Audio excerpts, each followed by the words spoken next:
మెల్లని స్వరం.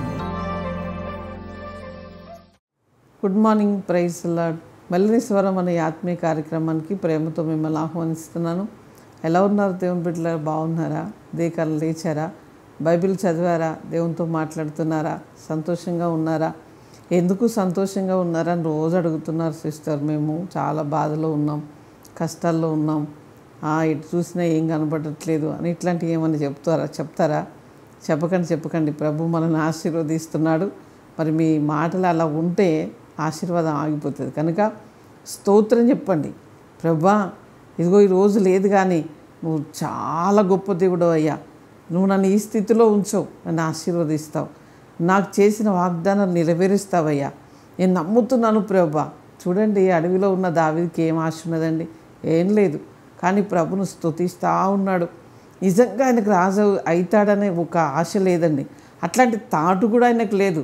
కానీ ప్రభును స్తుతించడంలో, ఆరాధించడంలో, దేవుని వాక్యాన్ని ధ్యానించడంలో గొప్ప ఆశీర్వాదం ఆయన దగ్గరకు వచ్చింది.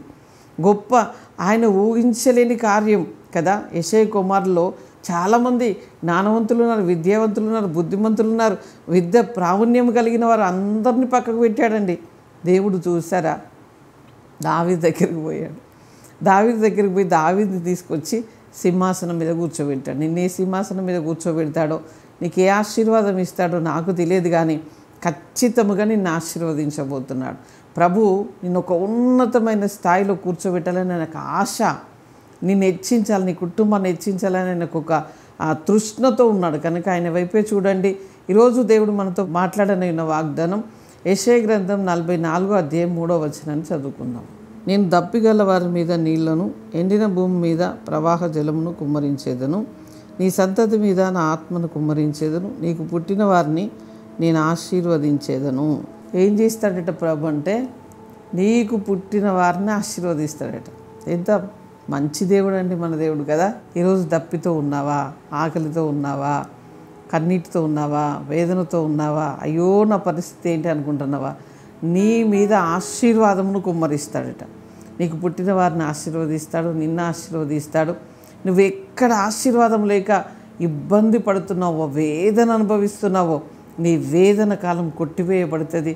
ప్రభు నిన్ను ఆశీర్వదించబోతున్నాడు, నీ పిల్లల్ని ఆశీర్వదించబోతున్నాడు, చక్కటి ఉన్నతమైన కార్యములు ఆయన చేయబోతున్నాడు. కనుక ధైర్యముగా ఉండండి, ప్రభు వైపే చూడండి, ప్రభు మాటలే వింటూ ఉండండి, ప్రభుతోనే మాట్లాడుతూ ఉండండి.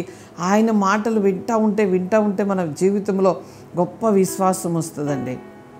చాలా విశ్వాసం మన జీవితంలో, ఎంత విశ్వాసం ఉంటే అన్ని గొప్ప కార్యములు మనం చూడగలుగుతాం. కనుక విశ్వాసం లేని ఇశ్రాయేలు ప్రజలు ఏమైపోయారంటే, కానాను దేశం ఎక్కడిది, ఇంకా ఇక్కడే చచ్చిపోతాం అని మరలా అనుకున్నారు, అక్కడే చచ్చిపోయారు. కానీ ఎవరైతే విశ్వాసం ఉంచారో, ఎవరైతే వారి విశ్వాసంను బలపరుచుకున్నారో, ఆ వేగు చూసడానికి వెళ్ళిన వారు 10 మంది మోసపోయారు, ఇష్టం వచ్చినట్టుగా మాట్లాడారు, అక్కడే రాలిపోయారు. కానీ ఎవరైతే 2 వ్యక్తులు చాలా నమ్మకముగా వారిని మా దేవుడు మా చేతికి అప్పగించడని అన్నారో, వారు నిజంగా ఆ దేశాన్ని స్వతంత్రించుకొని ఈ రోజు వరకు గొప్ప స్థితిలో ఉన్నారు. దేవుని బిడ్డ, నువ్వు అలాగనే ధైర్యముగా ఉండు, దేవుని వైపు చూడు, నిన్ను దేవుడు ఆశీర్వదించబోతున్నాడు. కనుక ఈ వాక్యాన్ని మరలా చదువుతుండండి, ఇతరులకు షేర్ చేస్తూ ఉండండి. వాక్యంలో నుంచి బలాన్ని తీసుకోండి. ఆయన వాక్కు చాలా బలం ఇస్తుంది, ఆరోగ్యాన్ని ఇస్తుంది.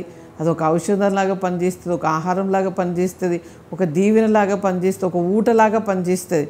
వాక్యాన్ని ఎట్లా వాడుకుంటే అట్లా నీ జీవితంలో అద్భుతాలు జరుగుతాయండి. కనుక దేవుని వైపే చూడండి, ప్రార్థన చేసుకుందాం. పరిశుద్ధుడా, జీవము కలిగిన మా తండ్రి, నీకు స్తోత్రాలు చెల్లిస్తున్నాం. నీ ప్రియ బిడ్డలు ప్రభువా ఏ స్థితిలో ఉన్నారో వారిని మీరు ఆశీర్వదించండి. వారి చేతి పనులు, ఉద్యోగాలు, వ్యాపారాలు ఆశీర్వదించండి. అనారోగ్యంతో ఉన్నవారిని అయ్యా మీరు ముట్టండి, స్వస్థపరచండి, అద్భుతాలు చేయండి. అయ్యా ఈరోజు పెళ్లి రోజు, పుట్టినరోజు జరుపుకుంటున్న బిడ్డలకు శుభము, దీవెన, ఆశీర్వాదం పలుకుతున్న వారిని, వారి పిల్లల్ని మీరు ఆశీర్వదించి గొప్ప చేయమని, అన్ని విషయంలో నీ ప్రజలను ఘనపరిచి నీ నామానికి మహిమ తెచ్చుకోమని యేసు నామంలో అడుగుచున్నాము తండ్రి. Amen. Praise the lord. God bless you.